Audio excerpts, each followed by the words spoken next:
Welcome to LGBT Stories, where we share emotional, romantic, and sometimes heart-wrenching tales from the LGBTQ plus community. Today, we have a story that delves deep into the complexities of love, family, and forbidden connections. It's a tale of a father's struggle with his emotions and the unexpected bond that forms with his son. This story will take you on a journey of self-discovery, guilt, and the search for acceptance. Stay tuned as we unravel this gripping narrative. I'm going to be honest with you. I cheated on my wife to do something crazy with my son. I know it's wrong, but I just have to tell you. Let me take you back to where it all started. The living room was quiet, save for the faint hum of the ceiling fan spinning lazily above. I sat on the edge of the couch, my hands clasped tightly around a cold beer that had long since lost its chill.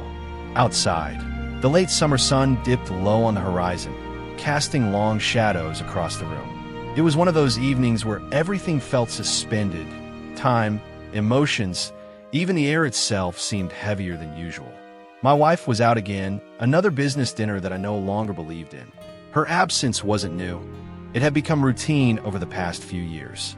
But tonight, something about the silence felt different. My son was upstairs in his room, though I could hear faint sounds drifting down from above. Music playing softly, the occasional shuffle of movement. He'd been home all summer, and while most fathers would have cherished this time with their child before he returned to college, I found myself wrestling with conflicting emotions. We had always been close, closer than many fathers and sons, or so I like to think. Yet lately, there was an undercurrent between us, something unspoken but undeniable. It wasn't just me imagining things. I could see it in the way he looked at me, sometimes lingering just a fraction too long before turning away. And then there were moments when our fingers brushed accidentally. A handoff of dishes after dinner, a pat on the shoulder, and I'd feel this strange warmth spread through me, something I couldn't quite explain. I tried to shake off the thought as irrational, but it lingered like a shadow in the corner of my mind. Was it guilt, loneliness, or was it something else entirely? My wife's distance had left a void in my life, one I hadn't realized until recently how deeply it ran. For years, I convinced myself that her workaholic tendencies were simply part of who she was, that they were necessary sacrifices for the sake of our family. But somewhere along the line, the cracks began to show. Conversations dwindled to perfunctory exchanges about bills and schedules. The spark in her eyes when she looked at me faded into indifference. We weren't fighting, not really, but we weren't connecting either. It was as if we'd both stopped trying without realizing it. My son, on the other hand, had stepped into that space almost naturally. He confided in me more than ever before, sharing pieces of his life that made me feel needed, valued. When he spoke about his struggles at school, the pressure to excel, the fear of failure, I saw glimpses of the boy he used to be, vulnerable and searching for guidance. In those moments, I felt like I mattered again, like I was still capable of being someone's anchor. But there were also times when his gaze held a depth I didn't understand, a mixture of longing and uncertainty that unsettled me. Tonight, however, the weight of everything pressed down harder than usual. The house felt emptier than normal, not because my wife was gone, she often was, but because the walls seemed to echo with unspoken truths. I sipped my beer slowly, letting the bitterness coat my tongue as I replayed fragments of conversations in my head. A text notification buzzed on my wife's phone earlier today, one she hadn't bothered to hide. The name Caleb flashed briefly before disappearing, leaving behind only questions. Who was he? Did it matter anymore? But what truly haunted me was the memory of last week when my son came home late one night, smelling faintly of cologne and something else, something unfamiliar. His expression had been guarded, distant, as though he carried secrets too heavy to share. Long day, I'd asked casually, trying to mask the concern in my voice. He nodded, avoiding my eyes, and muttered something vague about needing air. That moment stayed with me, gnawing at the edges of my thoughts. What was he hiding?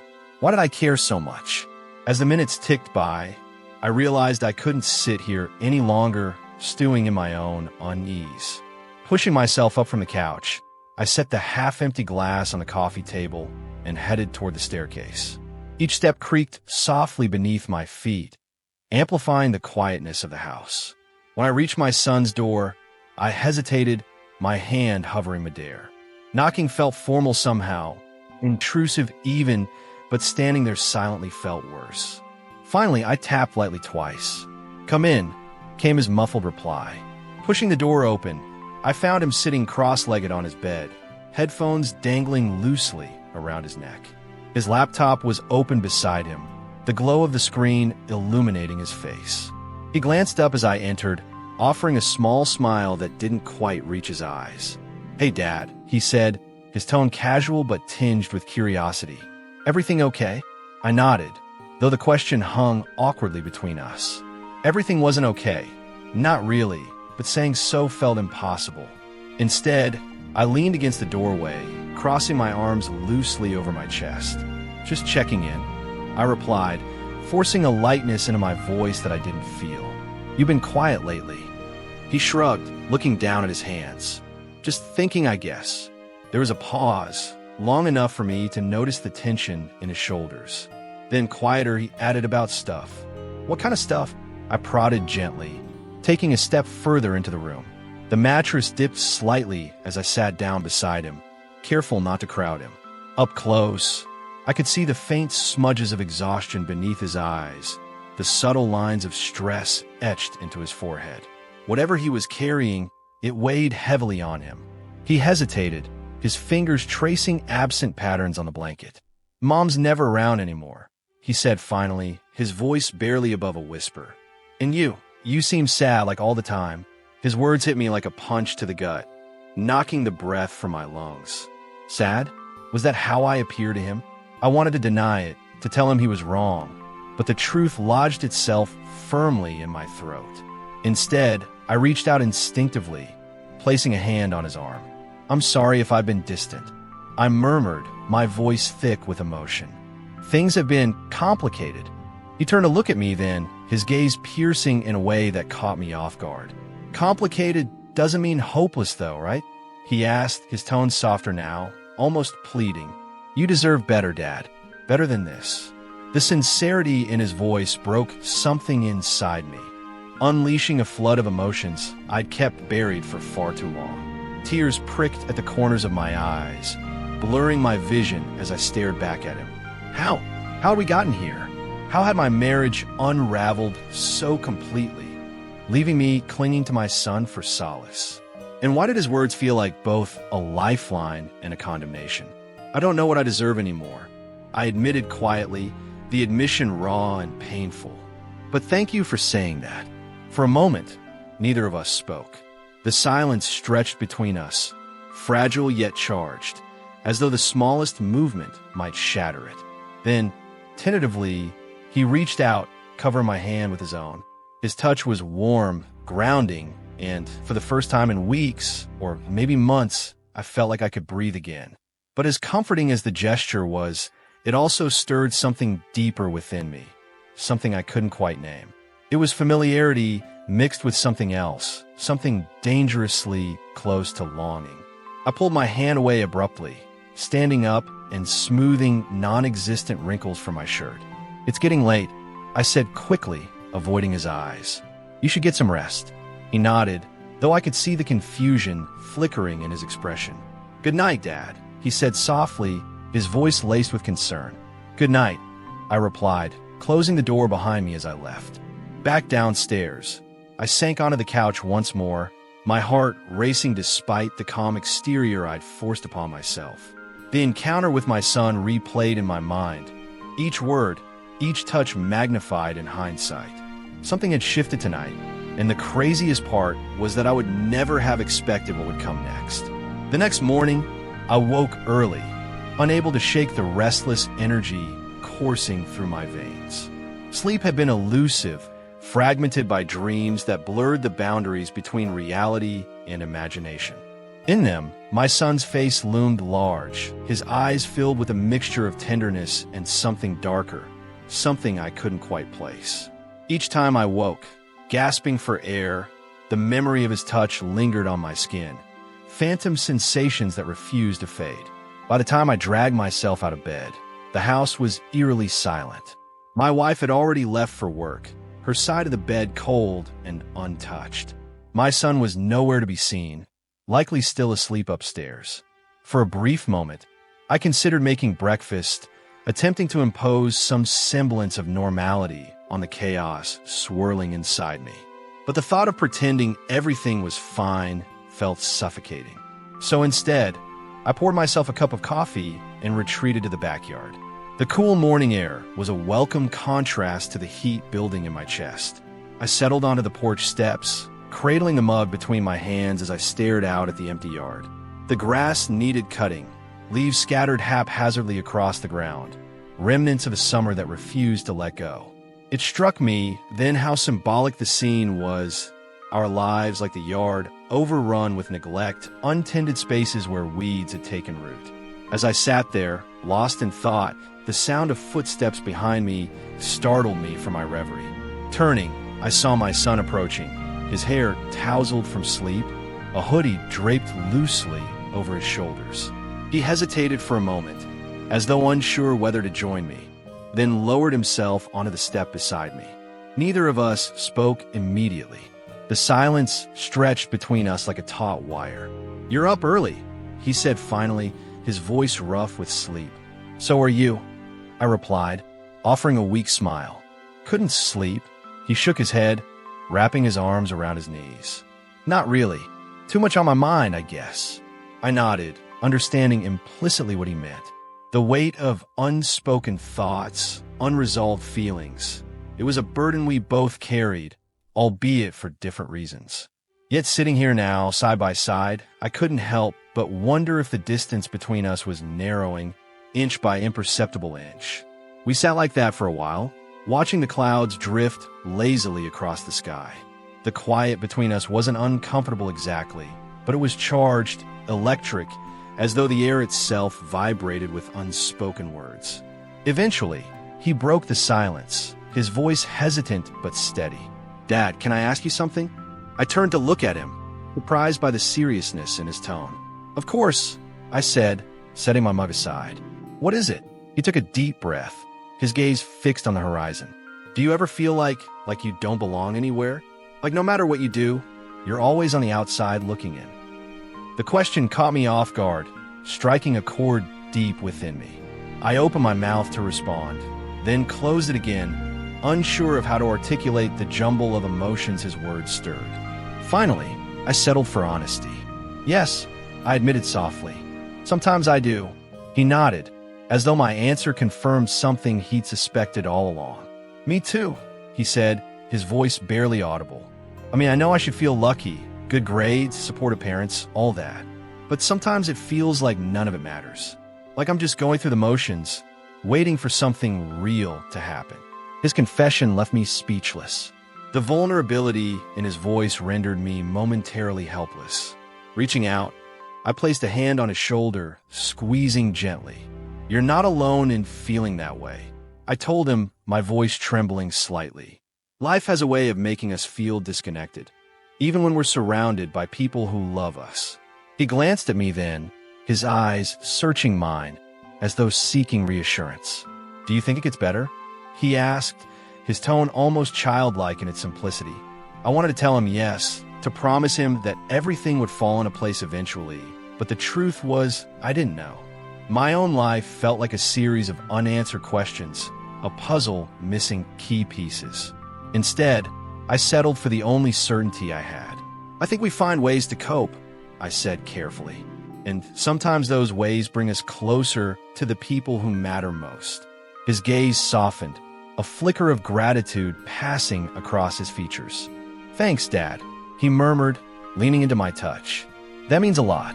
The moment stretched between us, fragile yet profound, as though the world had paused to hold its breath.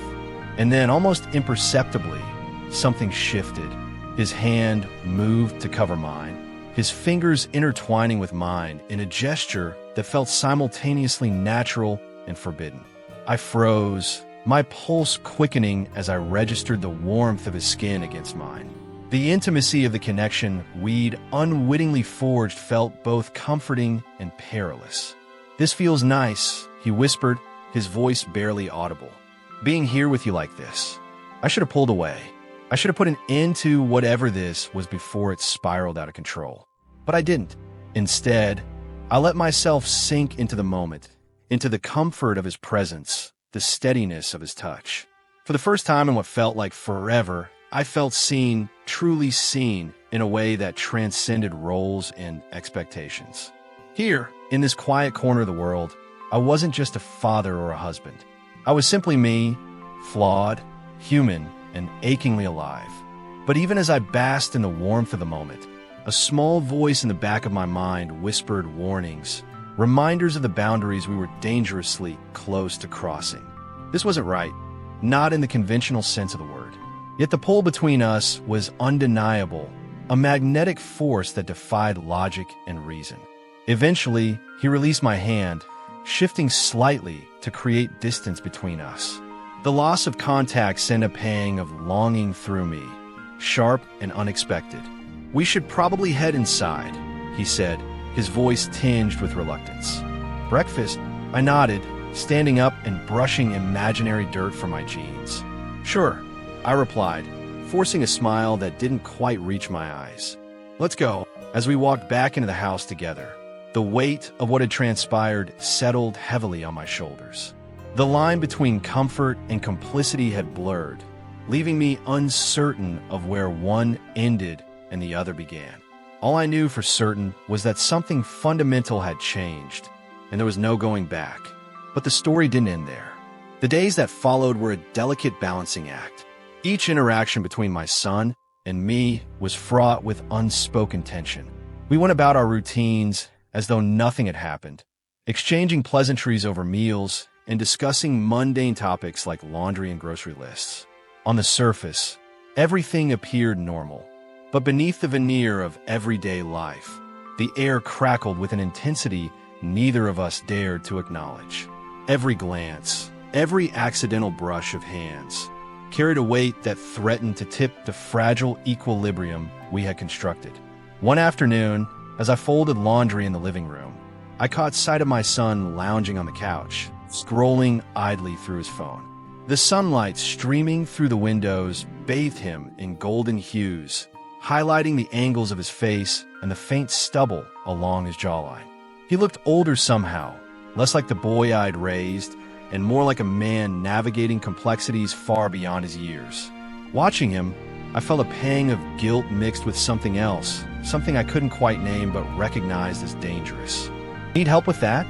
he asked suddenly, glancing up from his screen. His tone was casual, but his eyes betrayed a flicker of nervousness, as though he too was acutely aware of the invisible thread pulling us closer. "No, I've got it," I replied quickly, folding a shirt with exaggerated precision to avoid meeting his gaze. "Thanks," he nodded, returning his attention to his phone, though I could feel his awareness of me lingering in the background. The silence between us grew heavier, punctuated only by the rustle of fabric and the occasional chirp of birds outside.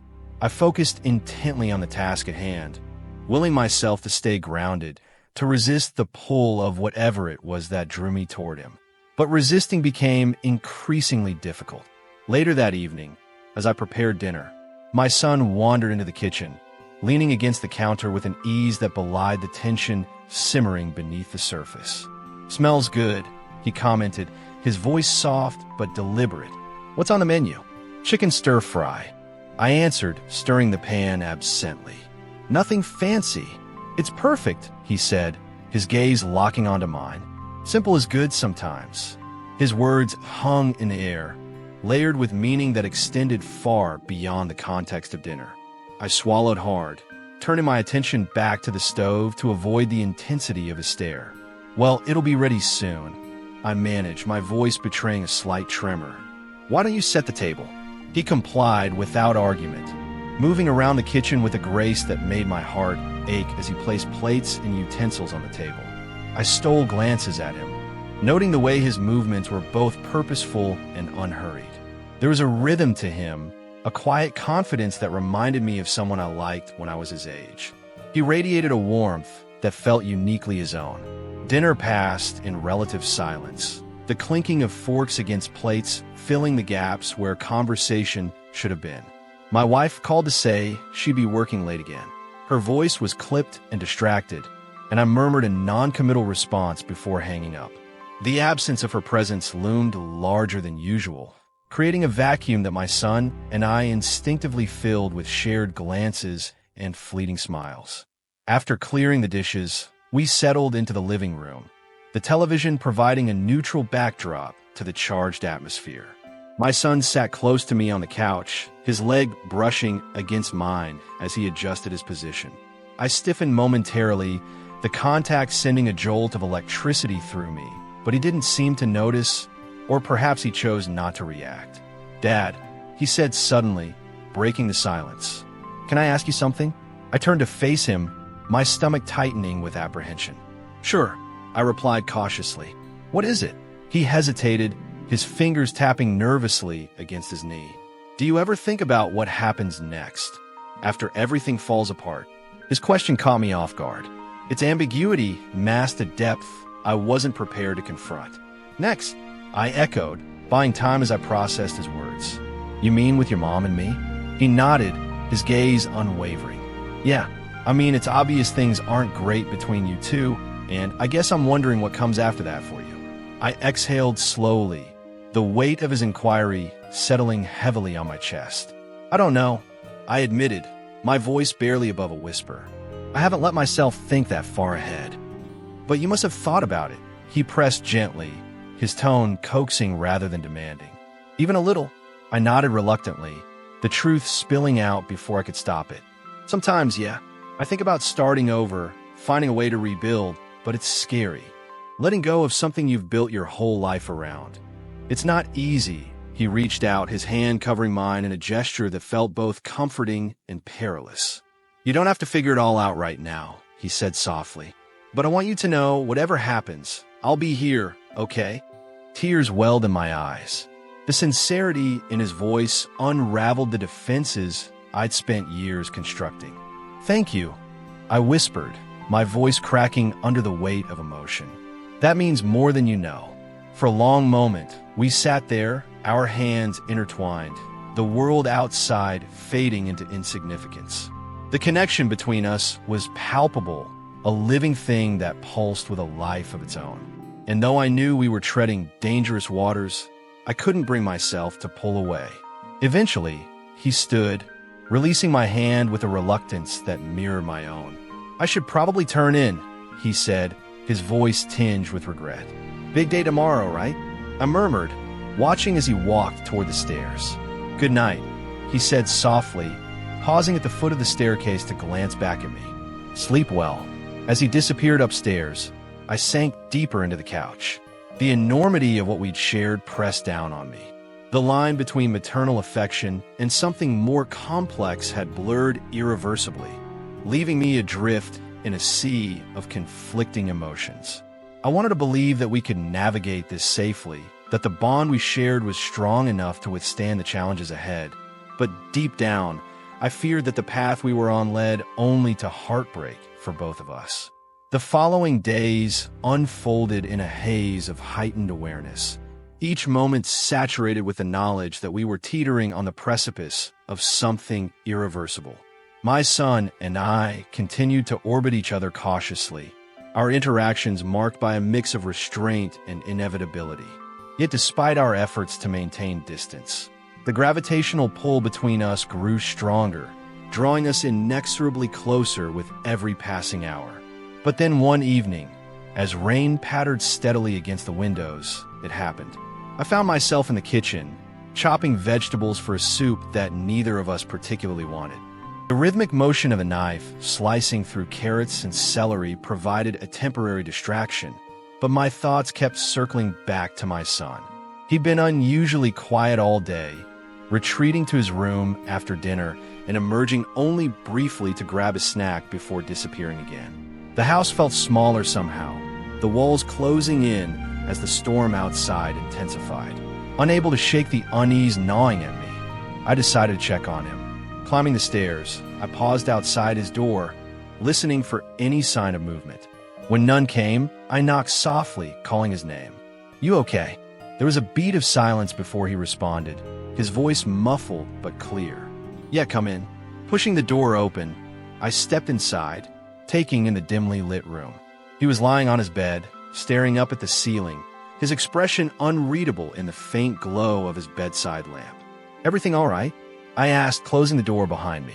He shrugged, rolling onto his side to face me. "Just thinking," he said simply, his gaze locking onto mine. "About everything." The admission sent a shiver down my spine. The weight of his words settled heavily on my chest. "We need to talk about this," I began, my voice trembling. "About where we're heading." "I know," he interrupted, sitting up to meet me halfway. "But I don't know how to stop it, Dad. Every time I try to put distance between us, I end up wanting to be closer. It's like I can't help myself." His confession mirrored my own inner turmoil. The battle between logic and desire raged within me. "This isn't right," I whispered, though the words felt hollow even as I spoke them. "We're crossing lines we shouldn't." "I know it's wrong," he agreed, his voice laced with desperation. "But it doesn't feel wrong when I'm with you. It feels real." The raw honesty in his voice shattered the last of my defenses, leaving me exposed and vulnerable. Reaching out, I placed a hand on his cheek. The warmth of his skin grounded me in the moment. "Rob," I murmured, my voice breaking, "we can't keep doing this. It's not fair to either of us." "I don't care about fair," he countered, his hand covering mine. "All I care about is how I feel when I'm with you, like I finally belong somewhere." His words undid me, unraveling the threads of resistance I'd clung to so desperately. Leaning in, I pressed my lips to his. The kiss was tentative at first, but quickly deepened as the dam holding back our emotions burst.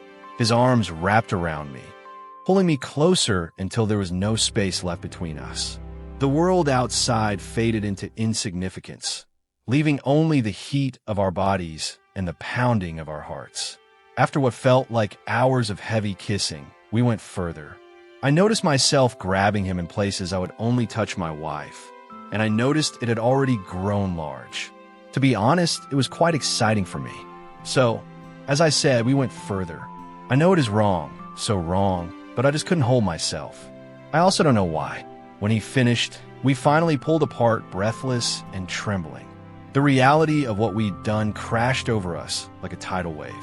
Guilt and shame mingled with the lingering warmth of the moment, creating a storm of conflicting emotions that left us both reeling. "We shouldn't have done that," I whispered, tears streaming down my face. "I know," he replied, his voice choked with emotion. "But I don't regret it." Neither did I, though admitting it aloud felt like signing a contract with fate, binding us to consequences we couldn't yet comprehend. As we sat there, tangled together in the aftermath of our decision, I realized that the line we'd crossed could never be uncrossed, and that our lives would never be the same again. But the story didn't even end there. In the days that followed, the weight of our actions settled over us like a suffocating fog. My son and I avoided each other as much as possible, retreating into separate corners of the house to process the whirlwind of emotions swirling inside us. The stolen moments of intimacy we'd shared lingered in my mind, haunting me with their sweetness and impossibility. Each glance, each accidental brush of hands, carried a heaviness that threatened to crush me under its magnitude. I felt trapped between two worlds, the one I had destroyed and the one I wasn't sure I could build. My wife remained oblivious, consumed by her own distractions, but the cracks in our marriage widened with each passing day. Her late nights and cryptic texts became harder to ignore. The name Caleb flashing across her phone screen like a neon sign, pointing to truths I no longer wished to deny. One evening, as I sat alone in the living room, nursing a beer, she walked in unexpectedly early. Her tie was loosened, and her expression was unreadable. The tension in the air was palpable, a silent acknowledgement of the chasm that had grown between us. "We need to talk," she said finally, her voice steady but devoid of warmth. "I know something's been going on, and I think it's time we stop pretending that everything's fine." Her words hit me like a punch to the gut, forcing me to confront the wreckage of our relationship. I wanted to tell her the truth, to confess everything and beg for forgiveness. But the enormity of my betrayal rendered me mute. Instead, I sat there, paralyzed by guilt and shame, as she laid bare the fractures in our marriage.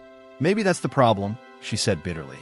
"Maybe we stopped wanting each other a long time ago, and neither of us was willing to admit it." The finality in her tone left no room for reconciliation. And as she walked out of the room, I felt the last vestiges of hope slip through my fingers. The decision to separate was mutual, though neither of us voiced it outright. Lawyers were hired, papers were signed, and within weeks, she moved out, leaving behind a house that felt emptier than ever. My son and I navigated the aftermath in silence, the unspoken agreement to keep our distance a fragile barrier against the chaos threatening to consume us. He returned to college shortly after, throwing himself into his studies with a fervor that bordered on obsession.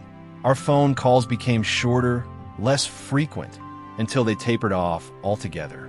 I missed him desperately, but I understood that the distance was necessary for both of us. Months passed, each day a step further away from the life I'd once known. I moved to a small house, one that was mine alone, a sanctuary where I could begin the arduous process of rebuilding. It was lonely at first, the silence deafening in its darkness, but gradually I found solace in the solitude. I started journaling, pouring my thoughts onto paper in an attempt to make sense of the tangled web of emotions I'd woven. Writing became a form of therapy, a way to confront the guilt and shame that still lingered, refusing to release their grip. One evening, as I sat on the porch of my new home, watching the sun dip below the horizon, I felt a sense of calm settle over me. The mistakes I'd made, the choices that had led me here, they were a part of me, a chapter in my story, but they didn't define me. I was ready to move forward, to let go of the past and embrace the future, whatever it might hold.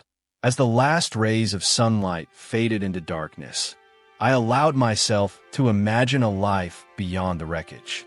Perhaps someday I would find peace, not the kind born of forgetting, but the kind that comes from acceptance. The journey ahead was uncertain, filled with unknowns, but for the first time in a long time, I felt ready to face it. But lately, I haven't felt 100% sure anymore. I mean, what I did with my son is not good. I assume that's why I decided to share this story with you. So what do you think of all this? Is it normal? Is it okay? Let me know in the comments below. If you like this video, give a thumbs up and subscribe to our channel for more emotional and heart-wrenching LGBT stories. Don't forget to leave a comment and share your thoughts. Thank you for watching.